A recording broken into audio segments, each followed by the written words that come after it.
अभी महिला थाने ने 3 आरोपियों को काबू किया है एक रेप के केस में, जिसमें पूजा नाम की एक लेडी है और उसके साथ में एक अन्य आरोपी जो है मनोज कुमार। ये दोनों देह व्यापार का जो काम है उसमें इन्वॉल्व थे और काफ़ी टाइम से ये जो महिला है ये यहाँ पे 4-5 महीने से सिरसा में सेटल थी, खुद इन्वॉल्व थी इस तरह के काम में।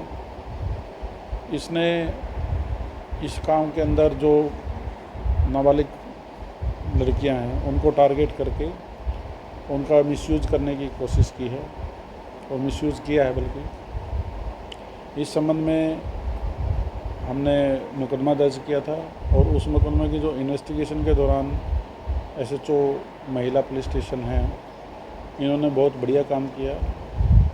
उसमें उसकी संजीदगी को देखते हुए बालिका के साथ गहराई से काउंसलिंग करवाई गई, पूछताछ की गई और उसमें डिटेलिंग में जा कर के इन्होंने पता किया कि जो ये इंसिडेंट हुआ है, इस इंसिडेंट के पीछे कौन लोग हैं और क्या रीज़न है, किस तरह से बच्चे का मिसयूज़ किया गया है। तो उसके आधार पे जब डिटेलिंग इन्वेस्टिगेशन में हम लोग गए हैं, उसमें इस गिरोह का पता चला, इन लोगों का पता चला जिन्होंने ये एक्ट किया और उसके बेसिस पे हमने फिर जो FIR लॉज की और अदर जो प्रोसीडिंग्स थी वो कंप्लीट की और इन्होंने बहुत त्वरित कार्रवाई करते हुए सभी आरोपी जो इसमें इन्वॉल्व थे उनको अरेस्ट करने में कामयाबी हासिल की है और आज सभी का रिमांड लेने के बाद जुडिशियल कस्टडी में इनको भेजा जा रहा है। सर, कितने लोग पकड़े गए हैं इसमें 2 जो गिरोह में शामिल थे, एक महिला और एक ये मनोज कुमार हैं, जिन्होंने शुरू में लड़की के साथ संपर्क किया और उसको पार्लर खुलवाने का लालच दे करके उसको बुलाया गया, उससे संपर्क में भी थे 2-3 महीने से। और उसके तीसरा जो आरोपी है जिसके साथ बच्ची को भेजा है और जिसने उसके साथ गलत काम किया, उसको आरोपी किरत है, उसको अरेस्ट किया है। सर, इनसे पहले इन पे और भी कोई केस है या पहले ही? अभी तक की जो पूछताछ में तो कोई केस के बारे में तो डिटेल नहीं आई है, लेकिन इतना ज़रूर है जो इससे पहले ये जो महिला आरोपी है ये हिसार में स्पा सेंटर पे कहीं पे काम वहाँ पे किया है इसने। तो उसके बारे में हम अपने जो अदर पुलिस स्टेशंस हैं या हमारा जो क्राइम रिकॉर्ड है उसके हिसाब से भी हम पता करेंगे। यदि और कोई केस होगा तो बाद में आपको बताया जाएगा। सर, ये निशानदेही कहाँ की है, कहाँ गलत काम किया गया है इसके साथ? ये होटल में गए थे, कंफर्ट स्टे होटल है बरनाला रोड पे, वहाँ का इंसिडेंट है। तो सर, होटल संचालक के खिलाफ भी कार्रवाई की जाएगी?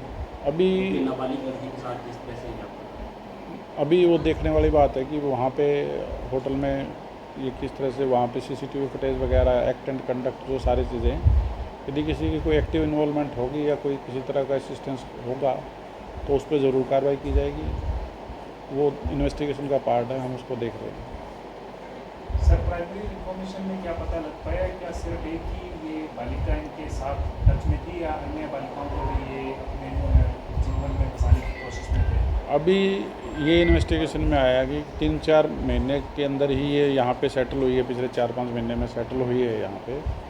तो उससे पहले ये खुद इन्वॉल्व थी, लेकिन जो अभी जैसे ये इस लाइन में आगे बढ़ रही थी जिसमें नाबालिग बच्चों से संपर्क करके उनको किसी तरह का लालच या मतलब मिसयूज़ करने वाला जो मामला सामने आया, तो जब इसकी काउंसलिंग की गई, बच्ची से अलग से पूछताछ की गई, बच्ची की फैमिली वाले जो लोग हैं उनसे, माँ बाप से संपर्क करके उनको बुलाया गया, उनको कॉन्फिडेंस में लेकर के बातचीत की गई, तो उसमें ये सामने चीज़ें आई है कि भी ये बच्ची को इस तरह से इन्होंने लालच दे करके और मतलब मिसयूज़ करने के लिए संपर्क किया गया था। इसके अलावा कोई और ऐसा मामला अभी तक नहीं आया है। ये यदि शुरुआत के ही दौर में इनको पकड़ा गया है, अभी इन पर कार्रवाई नहीं होती, हो सकता था भविष्य में किसी और को भी ये टारगेट कर सकते थे। महिला के साथ जो आरोपी पकड़ा गया उसका आपस में क्या रिलेशन? इनका आपस में कोई रिलेशन नहीं है, ये सिर्फ एक दूसरे के साथ जो इसी तरह का जो कारोबार जो कर रहे हैं देह व्यापार का, उसी में ये इन्वॉल्व एक्टिवली। ना कोई रिलेटिव है आपस में, ना किसी तरह का कोई पुरानी जानकारी है। महिला अभी तो यहाँ पे इसमें मेला ग्राउंड के पास इसका रेजिडेंस है, यहाँ रह रही थी। दो एक्यूज्ड हैं, तो एक राजपुरा सानी नाथुसरा जो हमारा थाना है उसके एरिया का है, और एक जोड़नाली गांव है वहाँ का है। अभी की क्या कार्रवाई सर? अभी हम इनको जुडिशियल में आज भेज रहे हैं, और आगे की कार्रवाई इन्वेस्टिगेशन अभी पेंडिंग है। जो भी अदर एविडेंसेस हैं वो हम बारीकी से एक बार देखेंगे। तो मैडम को मैंने डायरेक्शन दी है कि भी इसमें जितने भी डिटेल में इन्वेस्टिगेशन है वो की जाए। कोई पैसे में डील हुई थी कोर्ट में लेके गया? हाँ, 10,000 रुपये में लड़की को भेजा गया था, और जो अल्टीमेट बेनिफिशियरी थी वो ये पूजा नाम की जो महिला है यही थी।